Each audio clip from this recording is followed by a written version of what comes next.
राम राम जी राम राम। कार्तिक महात्म अध्याय 18वां।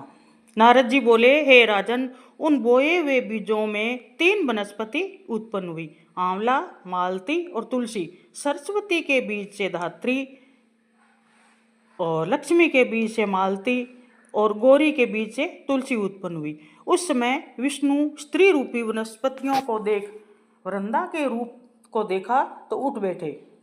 कामातुर विष्णु ने प्रेम पूर्वक उन्हें देखा, तब तुलसी और धात्री उन्हें देखने लगी। लक्ष्मी ने ईर्ष्या करके बीज दिया था, अंतः उससे उत्पन्न स्त्री लक्ष्मी से ईर्ष्या करने वाली हुई। इस कारण इसका नाम अति बर्बरी रखा, यह निंदित हुई। धात्री, आंवला और तुलसी विष्णु को प्रीति देने वाली हुई। विष्णु जी अपना दुख भूल देवताओं को साथ ले बैकुंठ भवन पधारे। इसी कारण कार्तिक के व्रत व उद्यापन में तुलसी के पास विष्णु का पूजन होता है। तुलसी का वृक्ष सब पापों को हरने वाला और कामों को पूर्ण करने वाला है। जहाँ तुलसी होती है वहाँ यमदूत नहीं आते, न वे लोग यमराज के दर्शन करते हैं। नर्मदा का दर्शन, गंगा स्नान और तुलसी के वृक्ष लगाने व पालने से, पानी देने, दर्शन करने व स्पर्श से मनुष्य के वाणी, मन और काम के पाप नष्ट हो जाते हैं। जो तुलसी की मंजरियों से विष्णु व शिव की पूजा करता है वह गर्भ में नहीं आता और मुक्ति को प्राप्त हो जाता है। पुष्कर जैसा तीर्थ, गंगा नदी, वासुदेव जैसे देवता तुलसी दल में निवास करते हैं। तुलसी के जड़ की रज लगाकर प्राणों का त्याग करने वाला पापों से मुक्त हो विष्णु के समीप रहता है।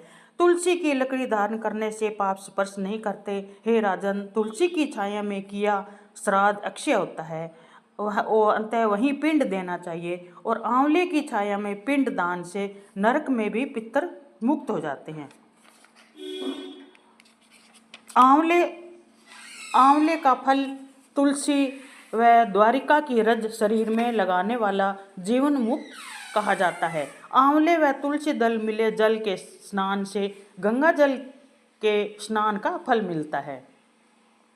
तीर्थ, मुनि, देवता कार्तिक मास में तुला राशि के सूर्य में आंवले के वृक्ष में निवास करते हैं। जो मनुष्य द्वादशी को तुलसी और कार्तिक में आंवले के फल तोड़ता है वह नरक को प्राप्त होता है।